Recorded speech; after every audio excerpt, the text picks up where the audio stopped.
Yay, it's Happy Times and Places, a positively inclined Doctor Who episode commentary podcast in which I, Toby Hadoke, watch an episode, drop fact bombs, observations and sometimes pointless segues, whilst I try to guess what my special guest's favourite thing about each episode might be.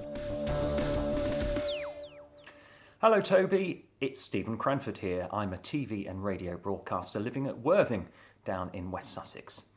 Now, I'd like to thank you for letting me choose my favourite Doctor Who story to have a chat with you about. For me, this has to be the one I have the earliest strong memories for, which is the 1978 story, The Stones of Blood from the Key to Time season. Hello, it's time for the final instalment of The Stones of Blood, the third story in the Key to Time season, and the most popular in most quarters of Doctor Who fandom, but not here in Hadoke Towers. Although, I have to say, all of the things I thought about it, being all the aspects of it I thought were shortcomings, I've been much more sympathetic to this time round. So it just goes to show how, we create our own truth, don't we? That if we go into something with an inclination to be positive, that can create a positive feeling, and that can shine a positive light on things that if we were inclined to. I have this conversation with my children who I think sometimes can be very dismissive or glum about things, and as somebody who myself is prone to glumness, I think, if one digs really deep and works really hard, one realises that a lot of that is a choice, and your choice to like something or not like something. I mean, yes, there are things that are going to float your boat and be to your taste or not or whatever, but if you love Doctor Who and are, aware of how Doctor Who works, you've already gained entry, haven't you? You're already in the world, so you can still filter out the bits that you don't quite like and enjoy a story for what it is, or the aspects of Doctor Who that it has that you enjoy. So I've always been a bit down on Stones of Blood, partially because I think it never quite delivers on what I expected it to be, which is the sort of hammer horror gothic kind of story, because and that's purely evoked by the title, really, isn't it? And I had a big thing about the videotape look, but as Chris Williams and others have said on my Patreon feed, where this comes out first, and as people have been able to comment in between episodes, because I didn't do them all in one go, so I'm coming to this having released episodes 1 to 3, that actually the videotape is better looking than the videotape of the 1980s, and I think maybe that's very true. I haven't minded the videotape of this story. I think I had an image of this as being rather sort of dull, home video-y, rather grey, rather underlit, whereas actually watching it now, it feels like that sort of dusky grey is a bit more atmospheric. As I say, I still don't think it's quite as visually cohesive as I would like it to be, and I'm primed that episode 4 is less interested in the gothic horror and more interested in the glittery dispensation of justice. So let's see. And the other, so I've definitely enjoyed this much more than I would have done, but I'm probably more likely to still champion the likes of the Rebus Operation and Androids of Tara, just because they are championed less often, and I think are less. I have to say I probably would have liked them less when I was younger as well, and would have probably enjoyed Stones of Blood more, just because it delivers the kind of things I expect Doctor Who to deliver. But there's something that grown-up Toby rather likes about Androids of Tara and Rebus Operation for the character and the wit, and but they don't have as many sort of Doctor Who-y elements. They're a bit more. They're a bit more sort of Sunday adventure serial stuff rather than Doctor Who. So I can understand why, pure blood Doctor Who fans might be underwhelmed by Rebos and Android Zatara, where I actually love them. But anyway, that's all much of a muchness. What we have to do is watch episode 4, see if we can tolerate the Megara, who I know are divisive. Well, this whole sequence is a little divisive, isn't it? Because the story does an about turn, which I'd expected it to sort of do in part 2. So actually, I was quite pleased that part 3 had the amount of killer stone circle, nighttime stuff that it did have, because I thought we were going to be much more stuck on the hyperspace spaceship. So let's see how this story concludes as we go into our encounter with the Stones of Blood for the final time in 3, 2, 1, part 4. So, one thing I'm anticipating is that the cliffhanger here, I think, is a retake, isn't it? Susan Engel does cliffhanger acting, you're stuck in hyperspace forever. And I've got a feeling, let's have a look, that here she just goes, it's actually just a normal conversation, and I think you'll find you're stuck in hyperspace forever. And it's a long shot rather than a close up and all of that. Because I failed to point out, of course, that the beginning of episode 2 begins without a reprise of the end of episode 1, and I wonder if that's partially to do with the fact that Darryl Blake was not wild about the fact that he'd lost his leading man for having the visual of the Doctor luring Romana off the cliff. So, why compound that sin by having it repeated at the beginning of the following episode? But I've done a podcast on cliffhangers. I'm not sure I covered the stories that don't have a reprise, because that's always it's just an interesting little point of trivia, isn't it? Genesis of the Daleks 2 doesn't have the reprise for episode from the end of episode 1, does it? And I know some of the Moffats, which do a sort of time jump in the second part. We don't see those either. I mean, new series doesn't really count because it's slightly different formatting anyway. But yeah, classic series cliffhangers not repeated in the action. Of course, some are refilmed, like this one. So Stones of Blood has every variation. It has episode 1, no reprise. Episode 2, the same action as last time as part of the reprise. Episode 3, the reprise, but it's redone. So we have every single kind of cliffhanger resolution here in the 100th Doctor Who story, The Stones of Blood. How do we feel about the Megara? Well done, Susan Engel, who's doing some great. Who looks magnificent, doesn't she?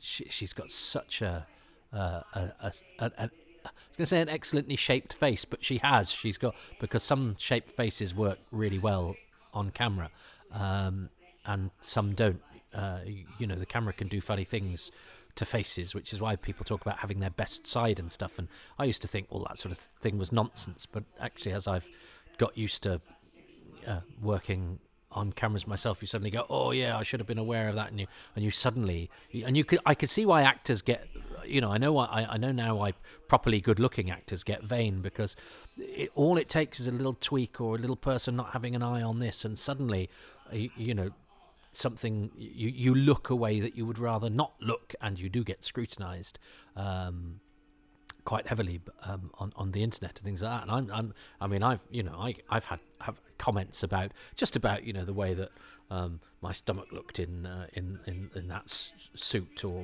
that waistcoat or something, where you could see a bit of shirt underneath and it was poking out. And I berated Chris and said I wish I'd had an eye on that sort of stuff, because we don't have costume people or people with their eye on that. But of course, he's thinking of shooting his film. But when you're presenting as well, you can't have an eye on every single element of yourself.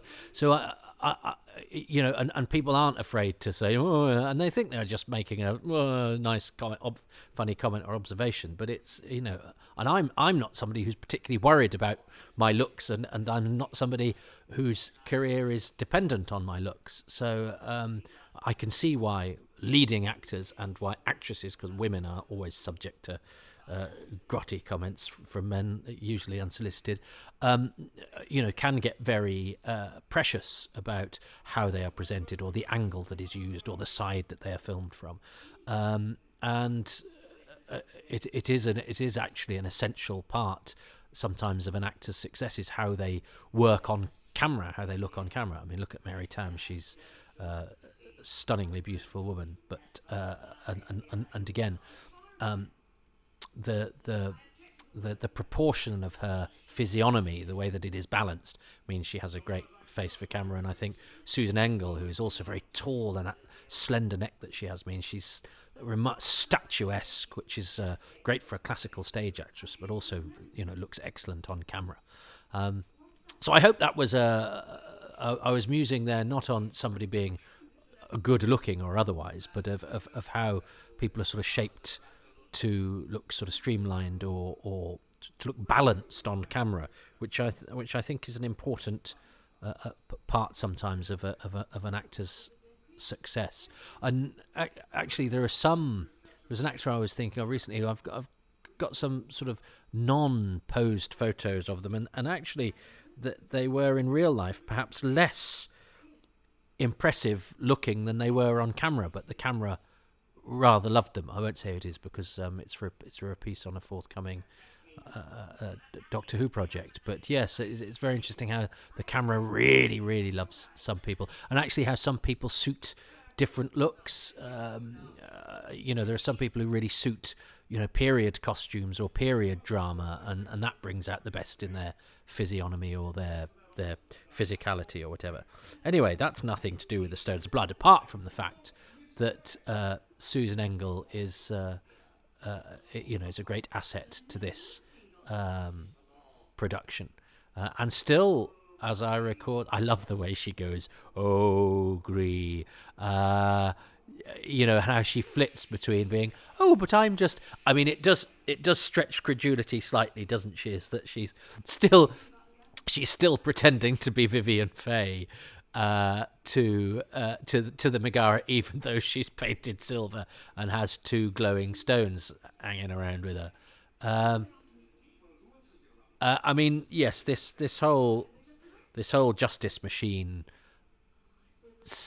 subplot is a bit daft, and Tom Baker knows it's daft, which is why he's produced a wig from his pocket. And I've seen this listed as a if not a goof, but a sign that this story has issues or seen as one of this production's weak points. But David Tennant, as I recall this, has just done the same in The Star Beast. And of course, Russell T Davies came up with that great thing in The Runaway Bride, which had, I've always liked the Doctor to have pockets full of rubbish, partially because I have pockets full of rubbish. I don't throw anything away, and I like to think of that as charmingly disorganized rather than a grown adult incapable of basic function. But because Doctor Who does it, I give myself a pass to go, well, I'm just terribly batty. It's infuriating. I have so many bits of crap in my pockets. I don't throw anything away.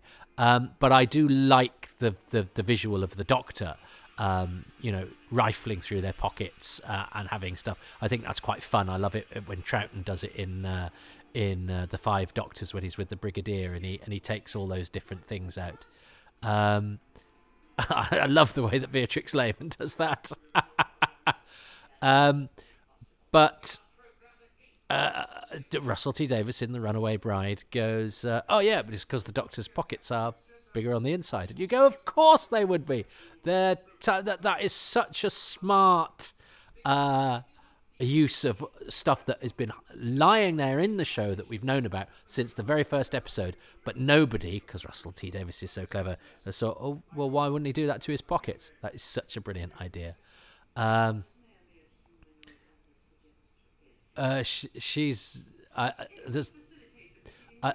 She does a lot here because she's sort of saying to them, oh, but I'm nice, but I'm innocent. But she's also got that underlying sort of arrogance of the despot as well.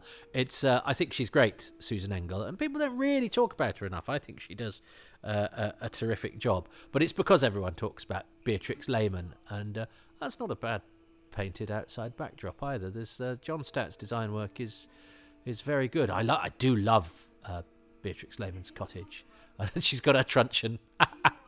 I mean, she's not 100% in control of her lines, let's be fair. I remember when I read about her in the Great Eccentrics in Doctor Who magazine, which I referred to in previous instalments, I thought it was perhaps a performance more in command of its delivery, which I would say she isn't 100%.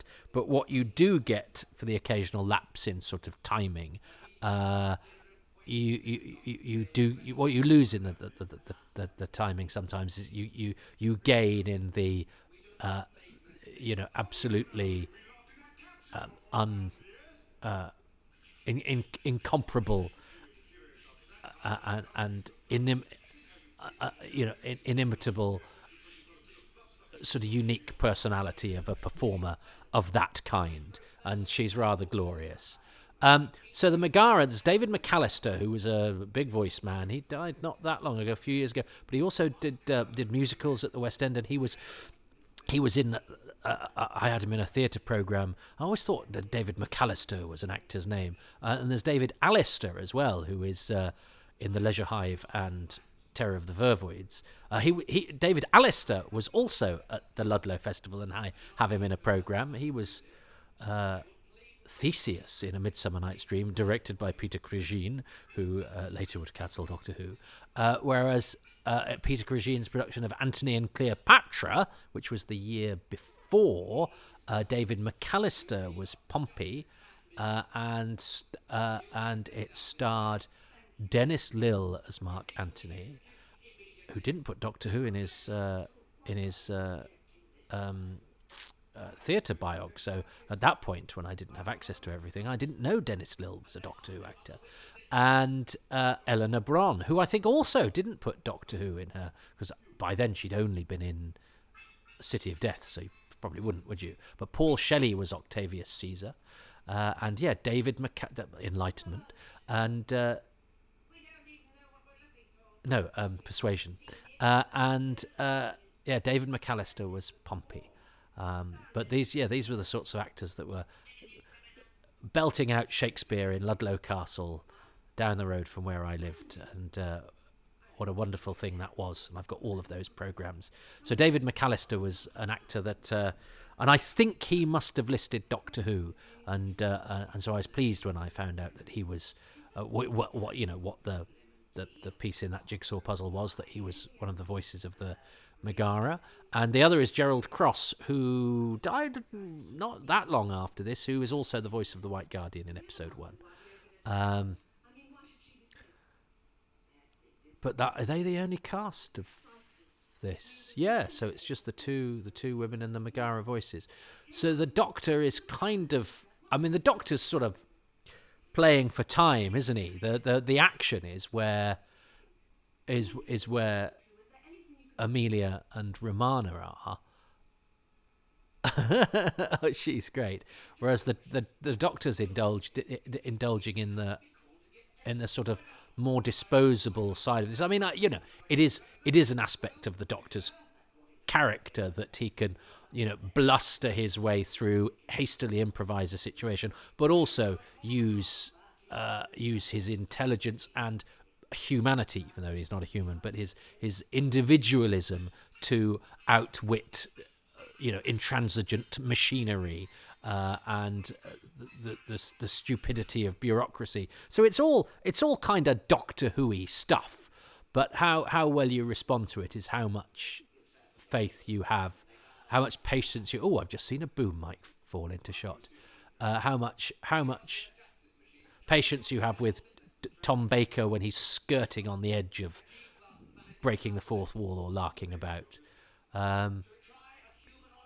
But look at Susan Engel doing the work here. If she's, they've got a vague idea of where the Megara will be, and she's making sure she's keeping her eyes on Megara A, and which just helps to sell the scene.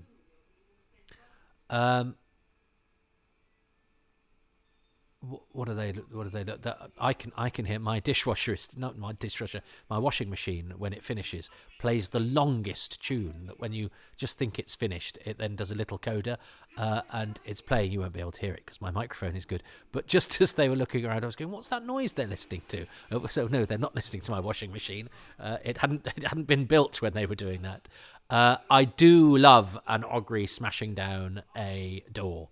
That's very Doctor Who to me. Oh, yeah, I said I'd got an invitation from Daryl Blake to LinkedIn last week. This week, I got an email from Daryl Blake saying, I've got laryngitis, can you call me? And I was like, well, but he shares his email with his wife, and I think the signature that automatically plays is always says love from his wife. So I was like, well, I have met her, but why would she be sending me an email? She'd need to be explaining why she needed to talk to me, because I don't normally exchange emails with her. I exchange emails with Daryl Blake, but it still had a ring of truth about it. But I was like, yeah, and so I'd have had to have replied and said what and blah blah blah. And I have been hacked this week. My bank account somebody went into, didn't take anything out, fortunately, but yikes. But it's really weird that it was, and then I got another one to another email account from that same account, and I also then got one from Bernard Lodge, who also has laryngitis. So I was like, okay, this is obviously a scam with certain. But I was quite tickled that the two people I got that I was purporting to be sent emails from, the emails purported to come from, were both people whose work is in this. I mean, Bernard Lodge would have been in any from the first right up until Horns of Nimon, wouldn't it? But nonetheless, the story I'm doing for Happy Times and Places has somehow the energy that I've put out there has generated two fake emails from people involved. So I don't know if the LinkedIn request is also part of some sort of scam. If somebody is multi scamming via the medium of Daryl Blake, I don't know. But it's just isn't it strange how it's the story I'm actually doing at the moment.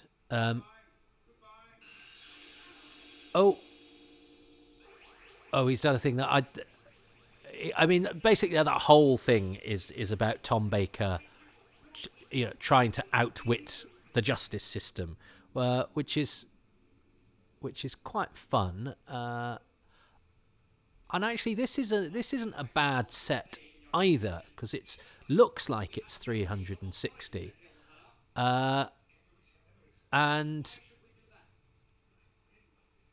yes, and it's very clever, and he gets them to reach the memory cells, which reveals that she is the Cessair of Diplos. It's a very clever thing that the Doctor does, but I don't know how sort of exciting it is. But I suppose you've got the excitement coming from the Stones attacking Romana and Amelia, so it's a different kind of excitement. You have the sort of physical threat down on Earth with the Stones, and you have this a sort of more intellectual threat that requires on the Doctor's brain and wits to get out of it. So again, I'm not minding this in the way that I thought I might, because again, the way that this is written up is it kind of gives way to a load of old nonsense in the end, and it is a bit of a liberty to take with a story that had suggested it was going to be all blood sacrifices and hauntings and all of that. but it's Doctor Who, and to mix science fiction with mysticism is absolutely fine. And there is a wit to the way that the Megara presented. Again, I suppose it's a bit like the bullfight thing. How comical do you want your situations to be? You know, the Megara are, you know, threatening the Doctor's life, and their actions could cause the whole thing to unravel in favour of the villains. So how comical do we want them to be? How big a threat do we want the Doctor to see them as? And tonally, I guess it's a tricky call out, and I can see why people would fall either way on that. And I know there are some people who find them really, really annoying, and I think I probably have been a bit bored with them in the past, but I think they look, you know, they're a very, I think Tom's quite rude about them, isn't he? And the Tom Baker years, but I think they're quite a simple visual, and they're and both of the vocal performances are rather fun and distinct from each other, and that's a nice little apt end to the Kaliak, the Cessair of Diplos. In that she becomes one of the stones. I think that all wraps it up rather nicely. That wraps it up way too nicely, that the Doctor just rather sort of glibly manages to dispose of that. That shows how interested the writer really is in the Megara as a protagonist, is that once they've served their purpose of getting rid of the Cessair of Diplos, we don't want to have 5-minute sequence of the Doctor sending a blinking light away, so he just clicks his fingers and off they go. But I love the visuals of all of this. I think the outside really works. I think I've totally come round to the videotape. I don't know if it's the remastering. I don't know if it's the set that I'm watching on now. I don't know if it's the fact that it's obviously much better quality than the first time that I saw it.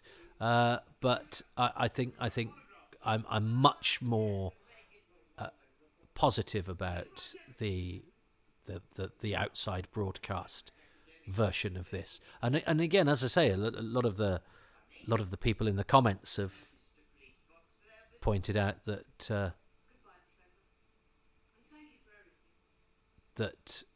the 80s videotape looks much worse, much more sort of whited out.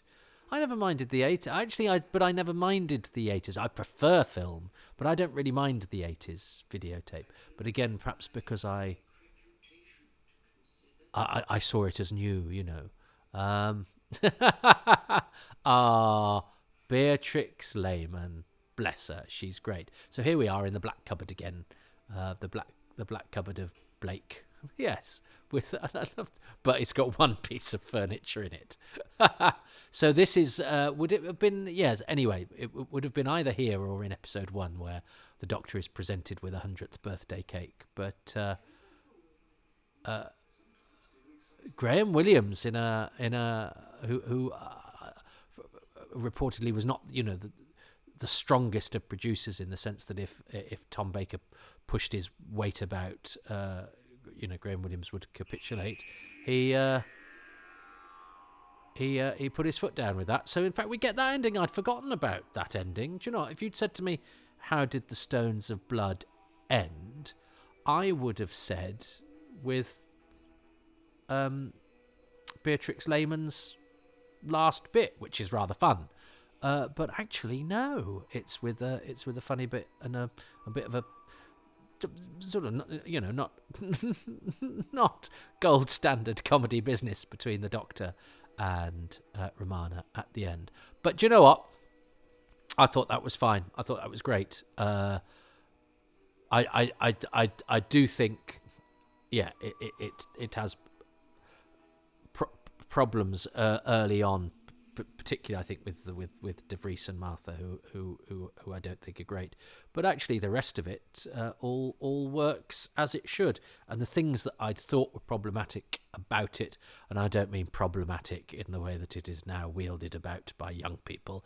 I just mean you're not very good. The videotape and the I think I'd always felt that Beatrix Lehman had not quite perhaps been as amazing as I'd wanted her to be from what I expected, because of her, as I say, she's not always on top of her lines, and the fact that the story, suddenly becomes about the Doctor outwitting justice machines. But I think there's enough of a maintained connection with the action on Earth and the stones being a threat, and Romana and Amelia and undergoing physical jeopardy, that it's sort of balanced out with the Doctor and poor old Susan Engel, who has to do a lot of sitting there and keeping the energy up acting.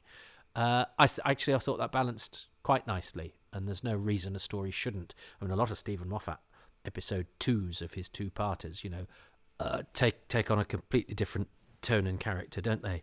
And there's no reason a Doctor Who sort of 4-parter or 6-parter or whatever should remain static and in with the same tone, character, location. There's no reason a serial should all be limited to being one thing. I enjoyed that. I still don't think it quite becomes the story, because it's such it was a title that really excited me as a kid, The Stones of Blood. I don't think it's a story that quite fulfills the promise of what I expected it to when I was younger, which is no way its fault whatsoever. But I think I will always come into it with it never quite gelling for me that it would ever be one of my absolute favourites. But I loved that. I thought it was great. I thought it was really good. In many ways, as I say, it just doesn't quite cohere for me. It's a little bit too frayed around the edges to be up, and particularly for the sort of story that it is, because it's a horrifying, gloomy, night set, devilish, devil worship story. I feel maybe a couple of years earlier it would have been a slightly more convincing production tonally and in terms of consistency. Maybe.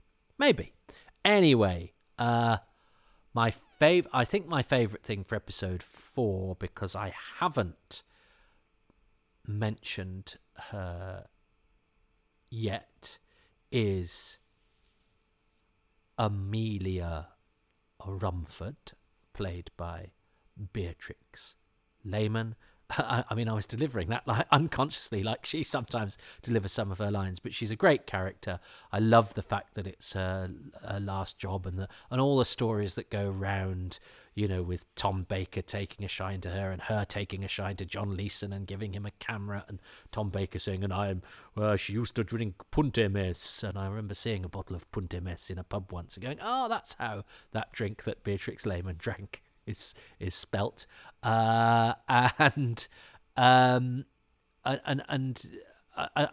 fact that she will live on forever, even though she was dead within a year of this. She will live on forever, not only for her performance in The Stones of Blood, but for the fact that everybody sort of fell in love with her during the making of it, and she was able to sort of imprint herself into them enough for them to then imprint her into my generation as somebody who was delightful in anecdotes. I love that kind of legacy, and it's all because she gives the sort of performance, and she's the sort of character that makes Doctor Who very special, and that Doctor Who and British character actors do particularly well, which is sort of dotty eccentrics who are naturally sort of funny and watchable and enjoyable. But she's also great at the selling the seriousness. It's never at the expense of the seriousness of the situation. So even though she's not entirely 100% in control of her delivery sometimes, I think she's so much more than that. So yes, Beatrix Lehman as Amelia Rumford is my favourite thing of episode 4. And my bonus, my all-encompassing favourite thing, is the Stones, is the Augury. I think they're a really good effect. I think they're a great concept. they're a good effect because I think they're a nice build structurally, but I think they move pretty well. And I love those scenes of them smashing through the doors. I love the scenes of K9 zapping them and fending them off. I love the fact that they glow. I love the heartbeat sound that they make. So the stones, I think the concept is a great concept. They are stones. They are heavy. They are inscrutable. But they are made from nature. We can see them. We see stones every day. Doctor Who taking something that we see every day and making it deadly is always a joy. And they suck blood. Again, that is horror 101, isn't it? That is an inbuilt fear that we have because of vampire legends. There's something about the sucking of blood that is a primal fear. You can sort of feel it even when you're thinking about it. There's a sort of visceral reaction to the idea that we have to a bloodsucker, and that we associate, of course, blood with life and the loss of blood and bleeding with the ebbing out of life, the ebbing away of life, and the fact that these stones, these inscrutable monolithic threats, suck our blood. That is such a great combination of things to have as a Doctor Who bad guy, monster, villain. So yes, please, Amelia Rumford and the Ogre, the two key elements, two basic constituents, but vital constituents. And of course, with any Doctor Who story, if you get the important ingredients right, it doesn't matter then if you're slightly frayed around the edges. So those will be my two things. What will Steve Cranford choose as his? So let's have a look. For part 4, my memory of the story is more strongly steered by the Target paperback, because I did collect the whole set as a young boy and read and reread them all. This one in particular, because it was such a strong story in my memory. And my memory here, or my thing about part 4, is really going to be the slight disappointment about the Megara, because in my brain they were these floating spheres as per in the book.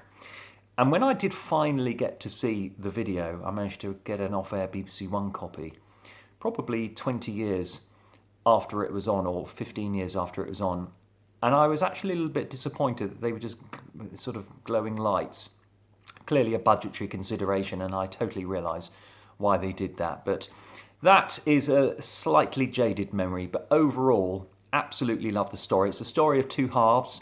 The first chunk, of course, being my favourite, where it's all the old manor house and the cottages and the creepy monsters. The latter half in the spaceship, what a clever idea, but I preferred the creepy gothic look of the first half of the story. And an unusual thing for me, or a special memory for me that I have about the story, I worked at a convention being John Leeson's bagman, so I was helping him with his signatures and cues, that sort of thing. And in a bit of downtime we had a lovely chat, and he was telling me all sorts of things about the wonderful Beatrix Lehman, including the fact that she gave him a stills camera. And I've heard that story before, but he was telling me all about it, the fact that it was such a lovely gift, and he still has it to this day and really cherishes it. So I hope my memories are okay for you. They're not stunningly detailed, but it will give you hopefully something to go on. But I love that story. Never tire of seeing it, even now. Thanks, Toby. Bye now. Thanks, Stephen. And there's absolutely nothing wrong with the thoughts and memories being personal. I mean, I think the great thing about Doctor Who to me is that it's entirely a personal experience. And as Stephen enunciated there, his memory tied up with reading the Target books, and how we come to each story is wrapped up with so much nostalgia and so much personal experience, and about expectation, which is sometimes rewarded, which is sometimes disappointed. I mean, I thought that was beautiful that Stephen's favourite thing about episode 4 was that he was slightly disappointed by the Megara, because that is an essential part of being a Doctor Who fan, is to be somehow disappointed with an aspect of it, or it not quite fulfilling one's expectations. And I think that teaches us something about life, and I think there is is something made up. We see it with Doctor Who fans, don't we? Where you'll say we're releasing every single episode tomorrow, for free, and all you have to do and they'll be inserted in your brain, and you'll be able to watch them restored and with a million extras. And somebody go, why tomorrow? All the American fans go, why do we have to wait a week? Well, somebody will always have an issue as to what the shortcoming of the lovely thing that's happening. And I do that as well. There's always why haven't they done that? Or, why didn't they do that? Or, that was amazing, but what about that? It's not an aspect of us I'm wild about, but it does speak to. But I identify with it, and there is a common, and it's partially because Doctor Who promises us the universe, but it is made in a television studio, and you can't make the universe in a television studio. But then that gives us the joy of that. But by God, they try, and that endeavour and that inventiveness and imagination is part of it. But that also means there will always be shortcomings, because you can never practically create what the imagination can, and that is all wrapped up with being a Doctor Who fan. So no apologies needed, Stephen, for the nature of your memories. And we didn't get it, but I'm assuming that the John Leeson addendum there is your sort of bonus thing, which again sort of tied in with my Amelia Rumford, didn't it? Because it wasn't just Beatrix Lehman's performance; it was also the Leica camera and John Leeson being. Her being bewitched by John Leeson and loving him, and him cherishing that camera and all of that, which is all part of the Beatrix Lehman in Doctor Who experience. So I'm going to give myself a point for that, actually, partially because there's no worry that I'll ever win, but it does mean that I got that and the campers. So I got 2 out of 5, which isn't bad. And maybe that's an extra one I shouldn't be allowed, but seeing as there's a story which ends up with one more stone than it began with, to confuse everybody, I think that is entirely apt. It was great to have Stephen on. He's a good guy, and introduced me to the person that edited the Doctor Who title sequence, the very first Doctor Who title sequence, John Griffiths. So bless him for that. And Stephen is no mean broadcaster himself on radio and on television, and has the socials that you should go on, especially if you like rather buff builders with hairy chests, which Stephen is one of. And that's not what particularly floats my boat, but neither it is, and neither would it sink my boat. I'm indifferent to such things, whilst being able to be objectively very impressed by and slightly envious of his physique. So if that's your thing, I think Stephen's torso is an exemplar of the sort of that kind of torso. I don't speak the lingo of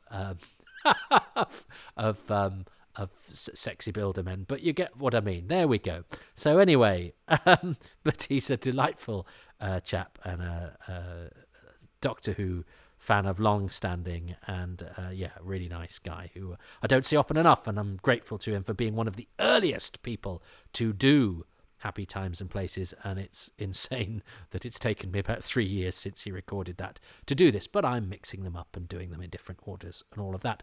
So listen, I hope you enjoyed the Stones of Blood. I certainly enjoyed it much more this time round than I think I have previously. As I say, I don't think it will ever be one that I hugely champion, but I certainly think the next time I watch it, just for pleasure, not having to talk through it, I will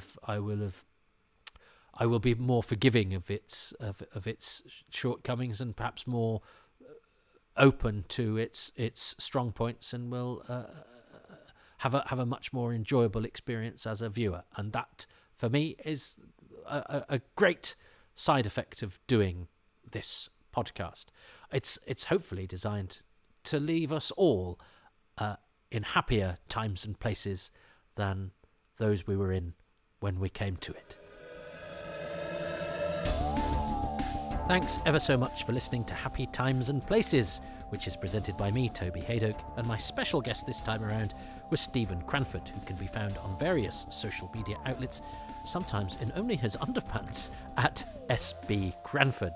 I'm grateful to Steve and to the patrons who make these podcasts possible, and they include Andrew and Lisa, Kat Armitage, John Arnold, Kevin Ashelford, Luke Atkins, James Bell, David Bickley, Will Brooks, Gary Byrne, Robin Bland, Robbie C, Alex Kafajoglu, Paul Carnahan, Paul Carrington, Andy Case, John Curley, Mark Dakin, Rob Dawson, John Elledge, Mark Findlay Smith, Joe Ford, Gary Gillett, Paul Goodridge, Lisa C. Greco, David Owen, Fraser Gregory, Paul Gregory, Michael Harvey, Legion Henderson, Dave Hoskin, Richie Howarth, Robert Jewell, Andrew Jolly, Paul Jones, Andrew Jordan, Christopher Joyce, Jess Jerkovic, Rick King Byatt, Andy Kitching, Ashley Knight, Clive Lewis and Guy Lambert. The music is by Dave Gates, the artwork by Dylan Patterson.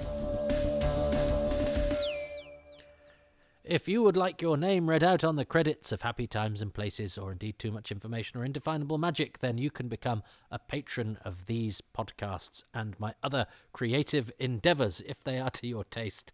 And you can do that at patreon.com/Toby Hadoke, where for as little as £3 a month, you get advance releases, bonus material, and you get to fund a starving artist as he concentrates on making his output as good as possible. There's plenty there. If this is the sort of thing you want, that is what I am making. And if you can afford or are inclined to do what seems to be the thing to do these days, which is to put your money where my mouth is, well, I'm very grateful to everybody that does. And for as little as £3 a month, and you get a 10% discount if you sign up for a year, you can get, as I say, it's you get bonus stuff. You get the podcasts 6 months early for Happy Times and Places. You get behind-the-scenes footage and bits and bobs from any Blu-ray and DVD extras that I do. Sometimes get interviews with cast and crew, and bits of my stand-up, and all sorts of other goodies, and monthly AMAs where you can ask me anything and I will answer with an entertainment value and insight quotient dependent on my mood and condition of the day. But people seem to like it there, and it's a nice community, and people comment on the releases as well and have a little bit of a chatter, so it's sort of like a forum, but without anybody being horrible to each other. So that's patreon.com/Toby Hadoke. Or if you don't fancy being tied to a monthly thing, but still like funding artists, then you can go to kofi.com/Toby Hadoke. But look, I know it's not for everybody. I know it's a brave new world. I feel a bit awkward asking, but I'm certainly not. I'm not apologetic in a way for the amount of work that I do for it, because I produce a lot of stuff. So if it's to your taste and you like it, I'm not being shy.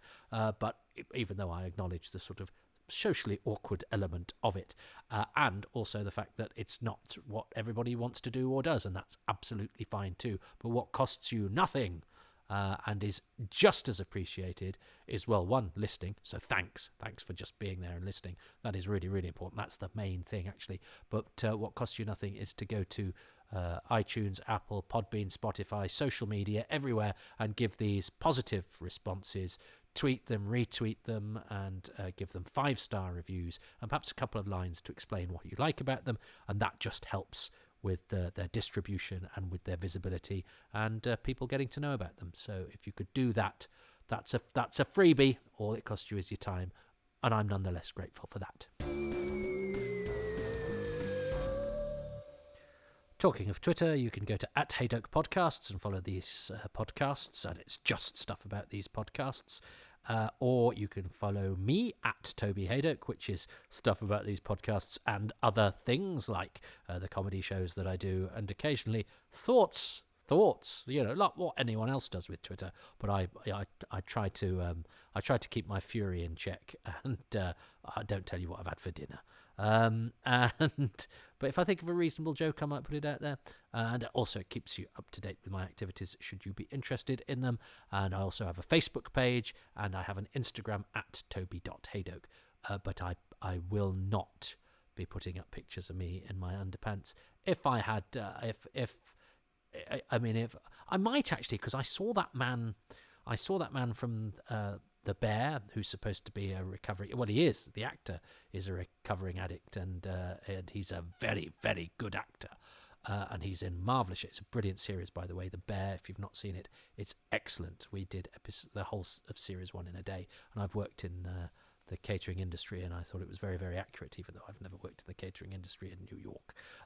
But its depiction of kitchen life I thought was very good, beautifully acted by all concerned, and what's he called, Jeremy Allen White is superb. But he's playing, and he, as I say, he's a recovering addict, and he's sort of out about that, and that is in the public domain. But he's also a poster boy for Calvin Klein, and I have to say I'm a recovering addict, and I can barely get it together to get the bins out, let alone tone my body to the extent that I would be photographed in black and white by Calvin Klein, looking all sexy in my recovery. So that's the long way around of saying there won't be pictures of me in my underpants.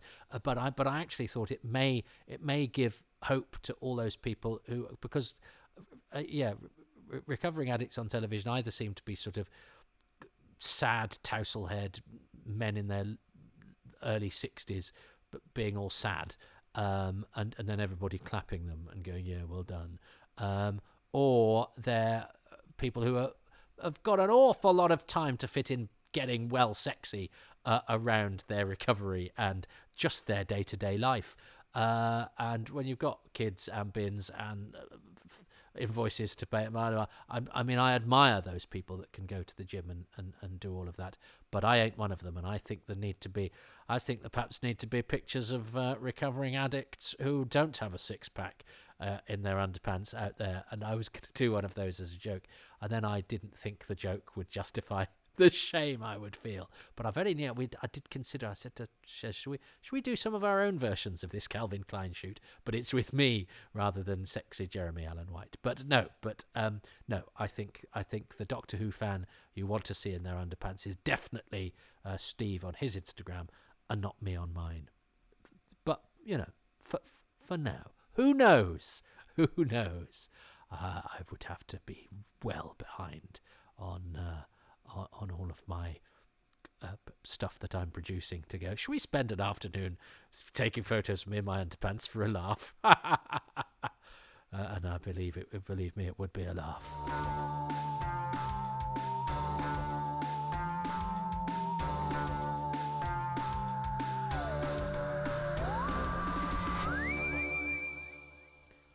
Well, I sort of did the end bit before the end sting, didn't I, really? Because what should have been just the plug for social media became a tract on the wearing of underpants and nothing else in the world of recovery and social media. But anyway, if I did pose in my underpants, by the way, I don't currently own any Calvin Klein boxer shorts, so I would very much be in my Marks and Spencer's black numbers. There's a little window into my world.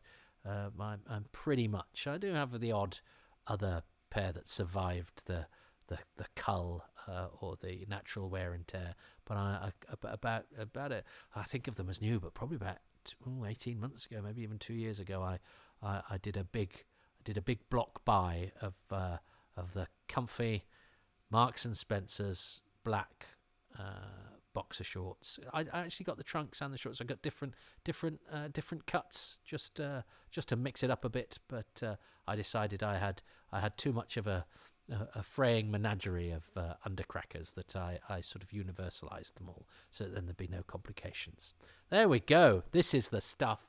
Now you know all that. Now you've rooted through my underwear drawer. But obviously only you'll have to visualize. Yeah, that's the image I'm leaving you with. So sorry.